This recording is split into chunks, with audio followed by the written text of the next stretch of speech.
สวัสดีนะวันนี้จะมาแนะนำหรือว่าสอนวิธีการเฮ็ดโลโก้หมุนด้วยโปรแกรมไวการ์ดโปร15นะครับ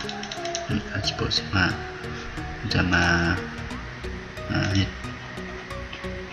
โลโก้หมุนในลักษณะนี้เนาะ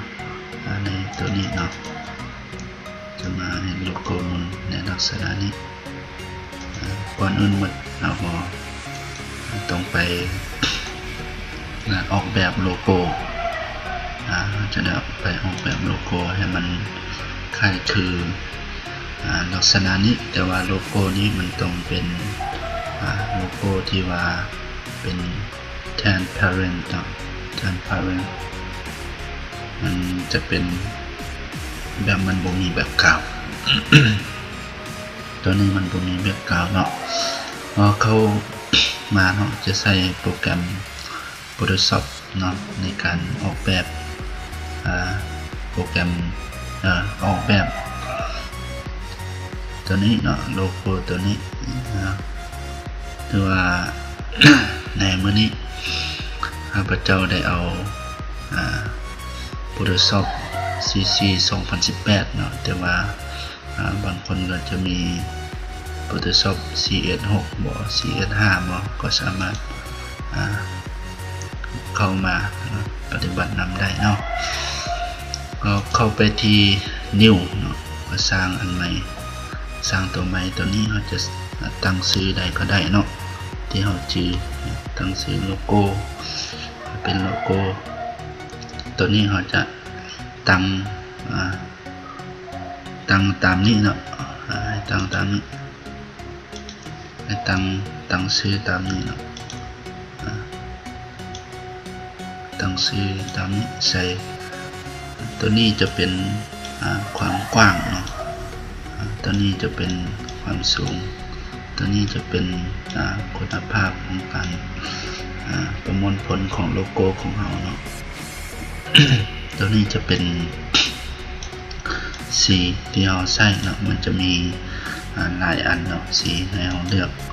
แต่ว่าใส่ออกแบบโลโก้ธรรมดานี่ใส่ตัวนี้น่าจะพอดีอยู่ RGB เนาะจะเป็นสีที่จะลายท่านได้ใส่เนาะตัวนี้จะเป็นพื้นขาวเนาะจะเอาพื้นขาวตัวนี้เป็นพื้นบ่มีขาวเป็นพื้นสีดำเนาะแต่ว่าเราจะเอาสีขาวเอาพื้นสีขาวไปเนาะเมื่อตั้งอันนี้สำเร็จแล้วก็เก็บโอเคไปเลยเนาะเมื่อคลิกโอเคไปแล้วให้มันเลือกที่ปุ่มตัวนี้ให้มันเลือกที่ปุ่มตัวนี้ right Teco Tool เนาะ right Teco Tool เนาะซื้อตัวนี้ให้คลิกทางเบื้องขวาแล้วก็ให้คลิกขวาให้เลือกเอาเป็นรูปวงบนตัวนี้รูปสี่เหลี่ยมเนาะเป็นรูปสี่เหลี่ยมตัวนี้แล้วก็เต็กใส่เลยเนาะเต็กใส่แล้วก็ลากมาเอาต้องการความกว้างความยาวจังไรเนาะตัวนี้เราจะเห็นแบ็กกราวด์ตัวนี้มันเป็นสีใบตองเนาะแต่ว่าเราบ่อยากได้สีใบตองนี่เราก็ปิดอยู่บนนี้วันนี้เราจะใส่ขอบเนาะจะใส่ขอบให้มันเป็นสีใบตองแต่ว่ามันขอบมันน้อยเนาะเราอยากได้ขอบมันใหญ่เราสามารถใส่ได้ดึงออกให้มันยาวให้มันกว้างให้มันแคบสำใดเนาะในลักษณะนี้อันนี้เราก็ปิดไปเมื่อ ใดตามความต้องการนะครับขั้นเราอยากเพิ่มอีกเนาะให้คอนโทรลที่เนาะในการปรับลากออกเนาะแล้วก็กดชิปเนาะก็ลากไปลากมาเนาะกดที่ชิปลากไปลากมาได้ตัวนี้ ถ้าเฮาบ่กดชิปนี่มันจะไปแบบนี้มันบ่ซื้อกันเนาะคันว่าเฮากดชิปนี่มันจะไปตามซื้อเลยมันจะบ่แตกขนาดนั้นเนาะเอาในลักษณะนี้มันได้มาเข้าอยู่บนแท็กเนาะเป็นข้อความไททูนเนาะเขาเอิ้นเป็นไททูนเป็นข้อความเราใส่เลือกตัวที่1แล้วเนาะเท็กซ์เซมอนี่ก็ได้เนาะในการเขียนใส่ชื่อหยังก็ได้เนาะตัวนี้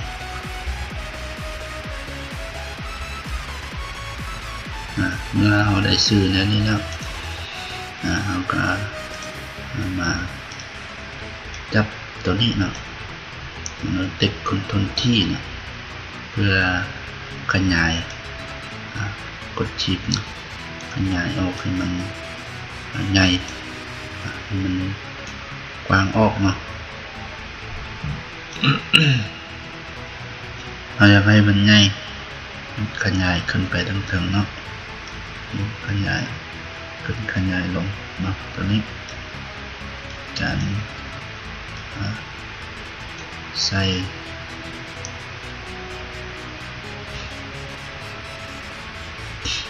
ตัวนี้เนาะ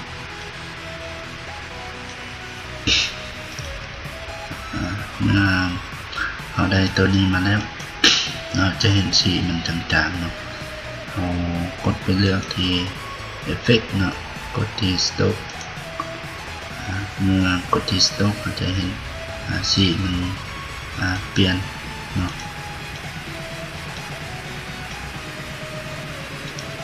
สีมันจะค่อยเพิ่มขึ้นแต่ว่าเลือกเอาเซนเตอร์เลยนะเลือกเอาเซนเตอร์เลยสีมันจะเข้มขึ้นนิดนึงเลือกเอาประมาณนี้แล้วให้มาคลิกตัวนี้เติมเนาะกด Ctrl J เพื่อเป็นการ Copy อยู่ในข้อความสองอันนี้แล้วก็กด Ctrl E เพื่อรวมเลเยอร์สองอันนี้ถ้าเราอยากได้หน้าซ้ำใดก็กด Ctrl J เติมเนาะแล้วก็กดCtrl แล้วก็ตัว E เนาะเพื่อรวมเลเยอร์จะเห็นตัวนี้มันแจ้งขึ้นเนาะในตัวหนังสือตัวนี้สามารถสังเกตเห็นได้ในตัวหนังสือตัวนี้วันนี้เราจะมากรุ๊ปเนาะจะมากรุ๊ปรวมกันเลยทั้งเจียเนาะทั้งกดทั้งโทนแล้วก็เลือกในเยอะที่เราจะกรุ๊ปแล้วก็เลือกที่Ctrl E เนาะเลือกที่ Ctrl E จากนั้นเราจะสามารถมันจะมันเบอร์เกินง่ายบ่ได้เท่านะมันต้องมาติ๊กมันนี้ดับเบิลคลิกใส่มันนี้มันมีหูกระแจเนาะมันจะนั้นให้ติ๊กอยู่นี้มันก็สามารถเดินได้เนาะก็สามารถเดินได้อันนี้มันใหญ่เนาะโลโก้เราอยากใหญ่เราจะเอาประมาณนี้เนาะประมาณนี้ให้เราจะเซฟเป็นแทนจนมาเซฟตัวนี้จะเป็นเซฟแบบธรรมดาเป็นJPEG เนาะเป็นไฟล์ JPEG มันจะบ่เป็นไฟล์แบบบ่มีแบ็คกราวด์เนาะมีแบ็คกราวด์ดังนั้นมาเข้าที่ Export แปลว่านำออกเนาะแล้วเข้ามาที่ Save for Web ติ๊กเข้าไปเมื่อเรามาหน้านี้แล้วบางคนก็จะบอกออกตัวนี้เนาะจะออกเป็น GIF เนาะก็ว่าให้มันเลือกเป็นPNG เนาะ GIF เนี่ยจะเป็นรูปที่เคลื่อนไหวเนาะที่เคลื่อนไหวได้เป็นรูปธรรมดาในตัวนี้ PNG นี่มันจะให้คุณภาพสูงมาติ๊กเอาตัวนี้transparency เนาะจะเป็นการเซฟเป็นให้มันบ่มีแบ็คกราวด์เนาะหลังจากนั้นให้คลิกเข้าไป คลิกเข้าไปตัวนี้เป็นชื่อโลโก้ตัวนี้แล้วเนาะก็มาเลือกบนที่เราจะเซฟต้องการเซฟอยู่บนนี้ก็กดเซฟไปมาเช็คเบื้องก่อนเนาะมาเช็คเบื้องก่อนเลยตัวนี้จะเป็นไฟล์